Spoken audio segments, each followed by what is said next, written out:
সালে মার্চের মাঝামাঝি পর্দা উঠবে ক্রিকেট দুনিয়ার সবচেয়ে বড় টি-20 লিগ অর্থাৎ আইপিএল এর। যে আইপিএল দেখতে মুখিয়ে থাকে গোটা দুনিয়ার ক্রিকেট সমর্থক বৃন্দ, কেননা এখানে দেখা মেলে গোটা ক্রিকেট রাজ্যের সেরা সব ক্রিকেটারদের। তবে এবারের আইপিএলে দেখা যেতে পারে বাংলাদেশের 4 ক্রিকেটারকে, যারা কিনা দুর্দান্ত ফর্মে রয়েছে। তাহলে চলুন সেই 4 ক্রিকেটার সম্পর্কে বিস্তারিত জেনে নেওয়া যাক। 4 নম্বর Mustafizur Rahman. Sunrisers Hyderabad, Rajasthan Royals, Mumbai Indians এবং চেন্নাই সুপার কিংসের পর এবার কি তবে নতুন কোনো ফ্র্যাঞ্চাইজিতে দেখা যাবে মুস্তাফিজকে, নাকি পাথিরানার সাথে জুটি বেঁধে থেকে যাবেন ধোনির চেন্নাইতে? মেগা অকশনকে সামনে রেখে এখনই দলগুলো সাজাতে ব্যস্ত নিজেদের ভবিষ্যৎ পরিকল্পনা। এখন পর্যন্ত জোর গুঞ্জন যেখানেই হোক, ফিজকে দলে রাখতে চায় আইপিএলের সবচেয়ে সফলতম দল চেন্নাই সুপার কিংস।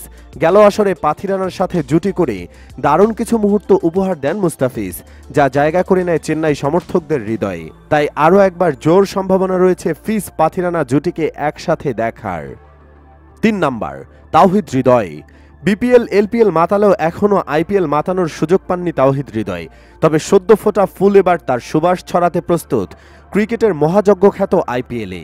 ব্যাট হাতে বাহারি সব স্ট্রোকের মালিক তাওহিদ হৃদয় ভারতের নজরে এসেছিলেন বেশ আগেই।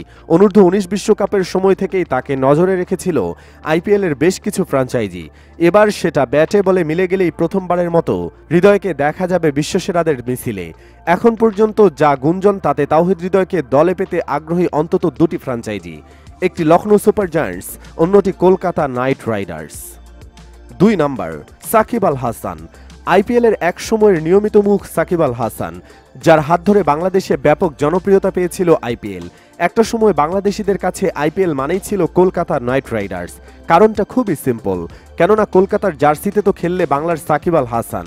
কলকাতার জার্সিতে 2বার ট্রফি জয়ের সাক্ষী হয়েছেন তিনি। এরপর কলকাতা ছেড়ে চলে যান হায়দ্রাবাদে। পরবর্তীতে আবারও ঘরের ছেলে ঘরে ফিরে আসেন কলকাতার জার্সিতে। গত বছর ব্যক্তিগত কারণ দেখিয়ে নাম প্রত্যাহার করে নেন নিলাম থেকে। তবে এবার মেগা অকশনে নিশ্চিতভাবে বড় নাম হতে যাচ্ছেন সাকিব আল হাসান। নাম্বার 1 তাসকিন আহমেদ। 2015-তে একবার সাক্ষাৎকারে তাসকিন আহমেদের মা বলেছিলেন তার স্বপ্ন তাসকিনকে আইপিএলে খেলতে দেখা। অবশ্য সুযোগ যে আসেনি তা কিন্তু নয়। তাসকিন এখন আইপিএলে অভিষেক ঘটেনি ভাগ্যে করুণ চক্রেই। তাসকিন একবার না বরং একাধিকবার ডাক পেয়েছেন আইপিএলের বিভিন্ন ফ্র্যাঞ্চাইজি থেকে, কিন্তু কখনো ন্যাশনাল ডিউটি, কখনো জাতীয় দলের প্রস্তুতি, আবার কখনো চোট তাকে যেতে দেয়নি আইপিএলে। গৌতম গম্ভীর লখনৌর মেন্টর থাকাকালীন তিনি উঠে পড়ে লেগেছিলেন তাসকিনকে দলে পেতে, কিন্তু পারেননি। তাসকিনের সামনে যখনই সুযোগ এসেছে আইপিএল মাতাবার, তখনই কোনো না কোনোভাবে বাধা হয়ে দাঁড়িয়েছে বিসিবি। কিন্তু এবার সে নিয়ম ভাঙছে। দীর্ঘদিনের অপেক্ষা ফুরিয়ে এবার মেগা নিলামের বড় নাম হতে যাচ্ছেন তাসকিন আহমেদ। এরই মধ্যে নাকি বেশ কিছু ফ্র্যাঞ্চাইজি যোগাযোগ শুরু করেছে তার সাথে।